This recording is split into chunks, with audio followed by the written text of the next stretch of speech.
Hello friends, Mithu kitchen ব্লগসে আপনাদের স্বাগত।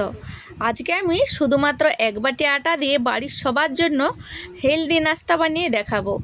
তার জন্য আমি একটা মাঝারি বাটির এক বাটি নিয়ে নিয়েছি আটা, আর যেই বাটির এক বাটি আটা নিয়েছি সেই বাটির হাফ বাটি নিয়ে নিচ্ছি সুজি। শুকনো উপকরণগুলো প্রথমে আমি মিশিয়ে নিয়েছি, তারপরে দিয়ে দিচ্ছি কাঁচা লঙ্কা কুচি, দিয়ে দিচ্ছি টমেটো, পেঁয়াজ, বিট আর ভেন্ডি মিহি করে কেটে দিয়ে দিচ্ছি। চাইলে কিন্তু চপারে চপ করেও দিতে পারবেন। আর দিয়ে দিচ্ছি একটা শসা ছোট ছোট করে কেটে দিয়ে দিয়েছি। বাড়িতে কিন্তু এই সবজিগুলো ছিল, তাই এই সবজিগুলো আমি দিয়ে দিয়েছি।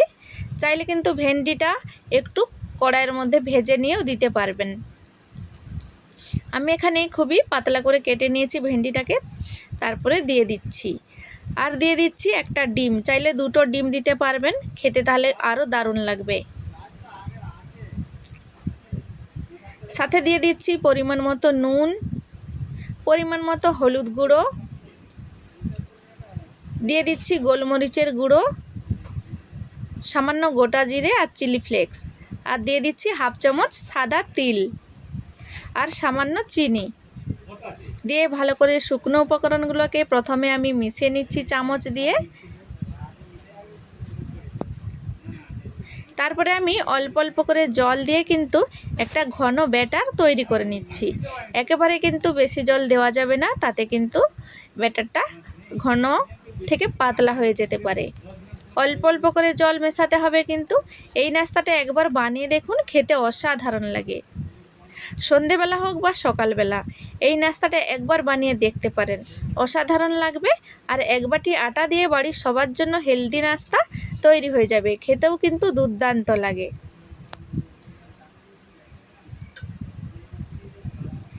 দেখুন এইভাবে করে হাত দিয়ে আমি তারপরে মেখে নিচ্ছি। যেহেতু আমি ভেন্ডি দিয়েছি তাই দেখুন এভাবে করে একটু হড়কা হড়কা মতো লাগবে। ভালো করে ব্যাটারটা তৈরি করে নিয়েছি। তারপরে কড়াইয়ের মধ্যে দিয়ে দিয়েছি সাদা তেল। তেলটা গরম হয়ে যেতেই এক ডাব্বু করে এভাবে করে একটু ব্যাটার দিয়ে দিচ্ছি। ব্যাটারটা দিয়ে একটু চ্যাপটা মতো করে দিচ্ছি। একটু ঢাকা দিয়েছিলাম, তারপরে দেখুন উল্টে পাল্টে লাল লাল করে ভেজে নেব। এভাবে করে উল্টে পাল্টে কিন্তু ভেজে নিতে হবে। আমি এখানে ঢাকা দিয়ে তৈরি করে নিচ্ছি, চাইলে এমনিও তৈরি করে নিতে পারবেন। এই নাস্তাটা এতটা মুচমুচে হয় আর খেতে এতটা দারুণ লাগে, একবার দেখাতেই যে কেউ বানিয়ে নিতে পারবেন। খুবই সুস্বাদু একটা নাস্তার রেসিপি। ফ্রেন্ডস, পুরো ভিডিও দেখে ভালো লেগে থাকলে লাইক, কমেন্ট, শেয়ার করে চ্যানেলটিকে সাবস্ক্রাইব করার অনুরোধ রইল। তো দেখতেই পাচ্ছেন বন্ধুরা কতটা সুন্দর কালার এসেছে। এভাবে কিন্তু উল্টে পাল্টে ক্রিস্পি করে ভেজে নিতে হবে। ভেতরে যে সবজিগুলো আছে এইভাবে ভাজার জন্য ভেতরের সবজিগুলোও কিন্তু সেদ্ধ হয়ে যাবে। তো আমি লাল লাল করে ভেজে নিচ্ছি, তারপরে আপনাদের দেখাচ্ছি।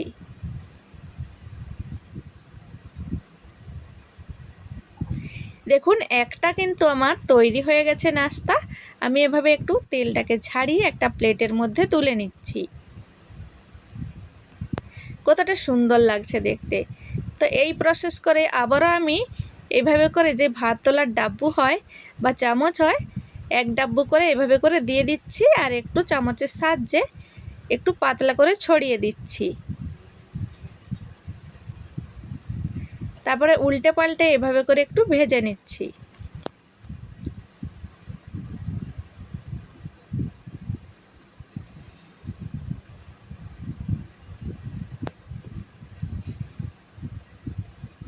এই নাস্তাটাও তৈরি হয়ে গেছে। দেখুন লাল লাল করে ভাজা হয়ে গেছে, তেল ছাড়িয়ে আমি তুলে নিচ্ছি।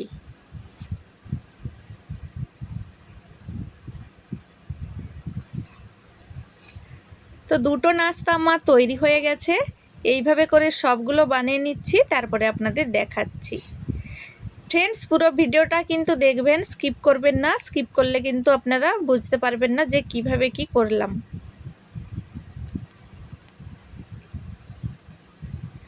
এই নাস্তাটা কিন্তু আপনারা বাচ্চাদের স্কুলে টিফিনেও দিতে পারবেন। খুব সহজেই খুব তাড়াতাড়ি করে তৈরি হয়ে যায়।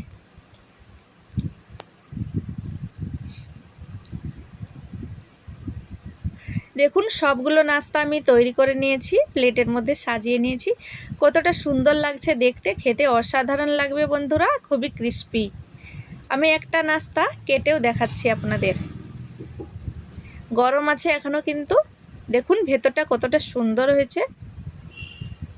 তো ফ্রেন্ডস, আজকের এই নাস্তা রেসিপি আপনাদের কেমন লাগলো কমেন্টে জানাতে ভুলবেন না। ভালো লাগলে একটা লাইক করে দেবেন। ভালো থাকবেন, সুস্থ থাকবেন।